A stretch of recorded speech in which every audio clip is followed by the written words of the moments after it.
170과 하나님 안에는 잔인함이 없기에 내 안에도 없다.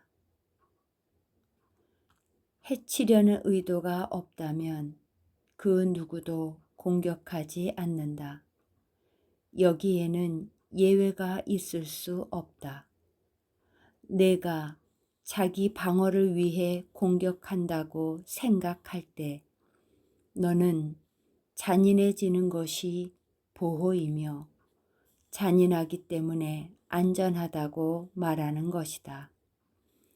그것은 내가 다른 사람을 해쳐야 자유로워진다고 믿고 있음을 의미한다.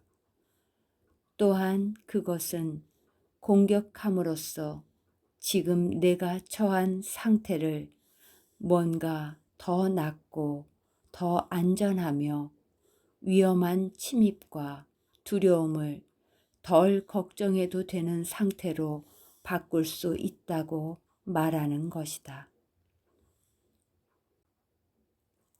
자신을 두려움에서 지키려면 공격해야 한다는 생각은 얼마나 철저히 정신 이상인지, 바로 여기에서 두려움이 태어나 피로 사육되며 그러면 두려움은 점점 자라나고 부풀어 올라 맹위를 떨치게 된다. 이렇게 너는 두려움에서 벗어나는 대신에 두려움을 보호한다.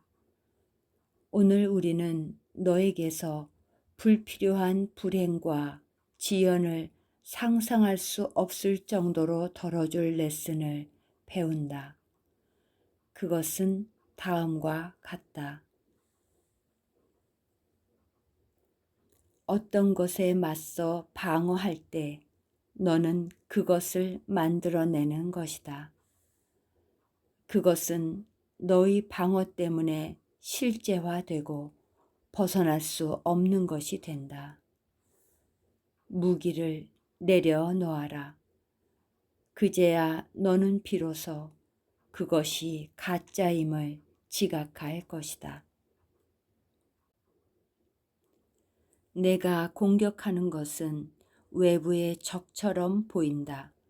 하지만 너의 방어는 내면의 적을 만들어낸다. 그 적은 너와 전쟁 중인 이질적인 생각으로서 내게서 평화를 박탈하고 너의 마음을 전혀 화해할 수 없어 보이는 두 진영으로 갈라놓는다. 이제 사랑은 적, 즉 반대편을 갖게 되었으며 이질적인 존재인 두려움은 너의 진정한 정체의 위협을 물리치기 위해 너의 방어가 필요하기 때문이다.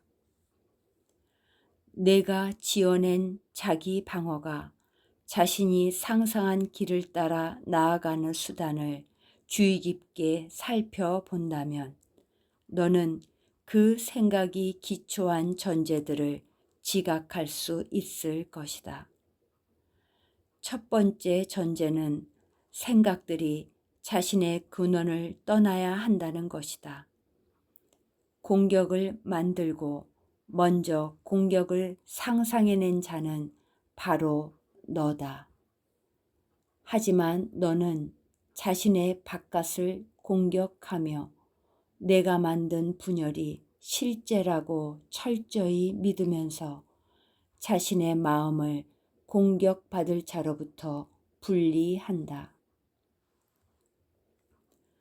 다음으로 사랑의 적에게 사랑의 속성이 부여된다.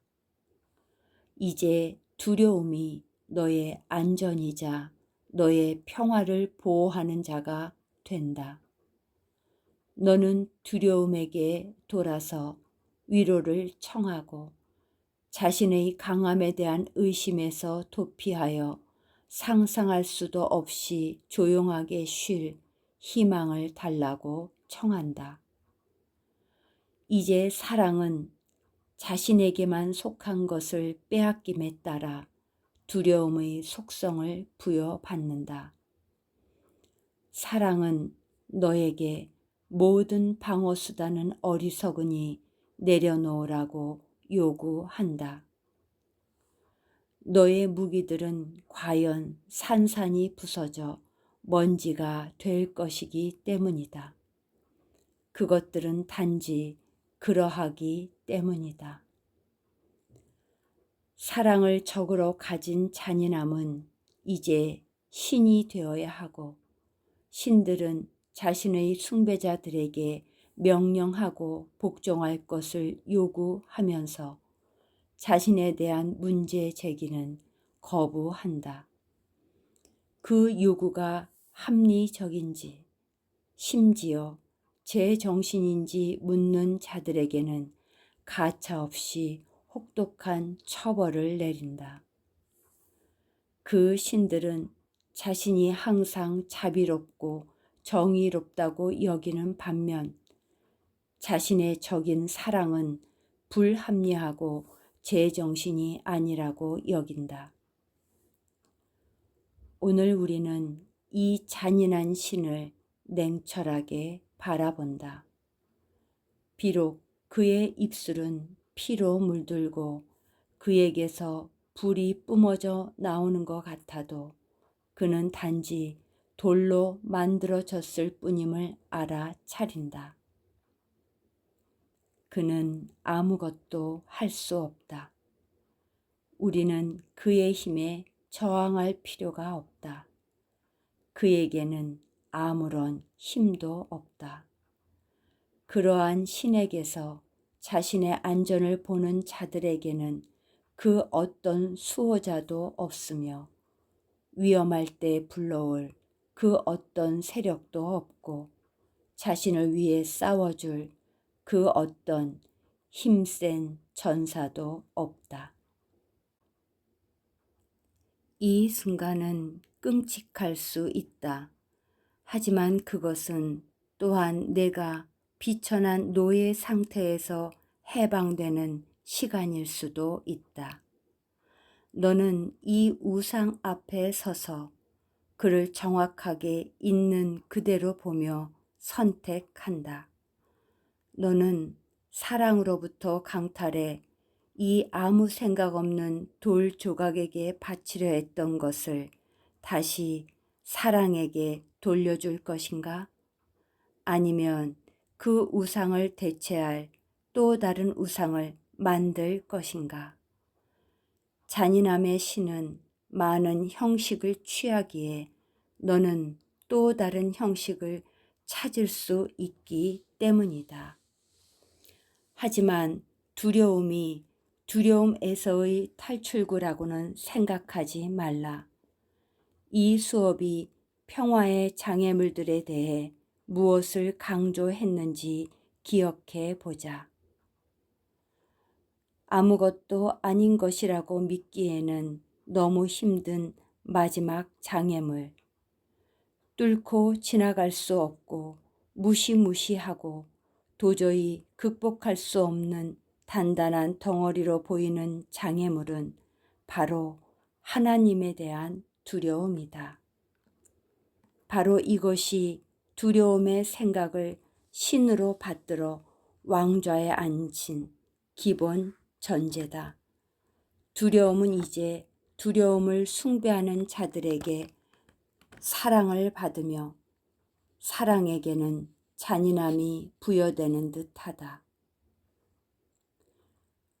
복수의 신들에 대한 이렇게 완전히 정신 나간 믿음은 어디에서 비롯되는가? 사랑은 자신의 속성을 두려움의 속성과 혼동하지 않았다.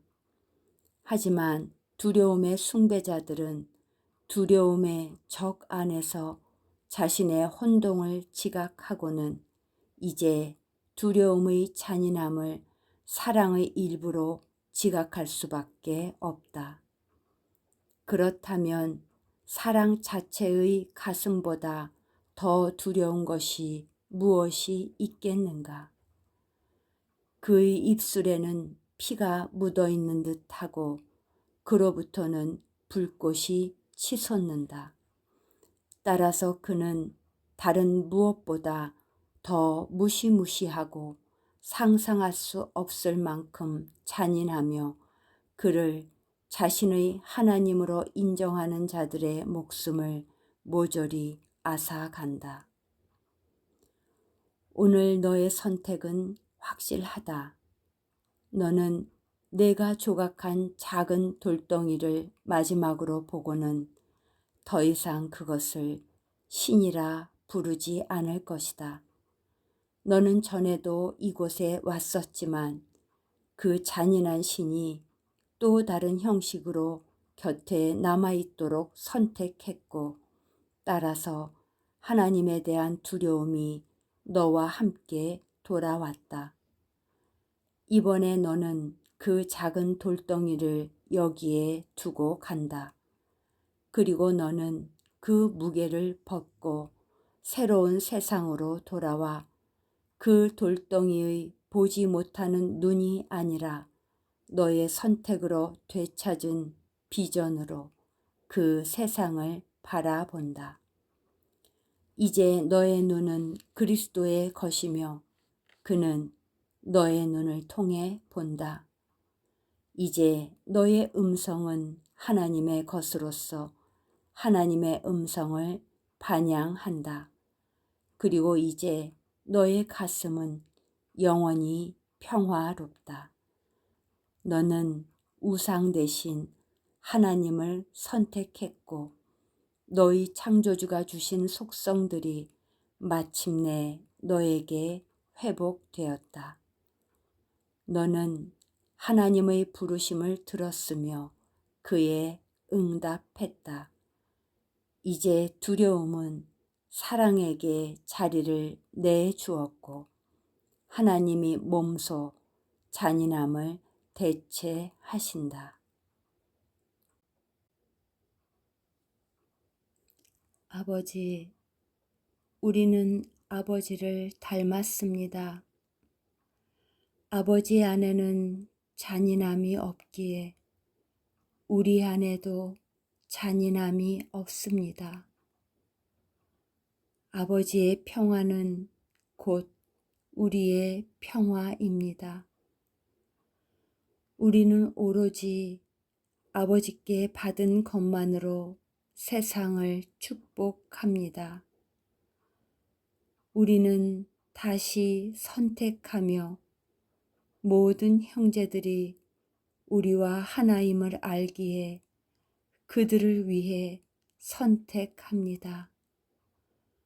우리는 지금 그들에게 아버지의 구원을 우리가 받은 대로 전해 줍니다. 그리고 우리를 완성하는 그들을 주신 것에 대해 아버지께 감사드립니다.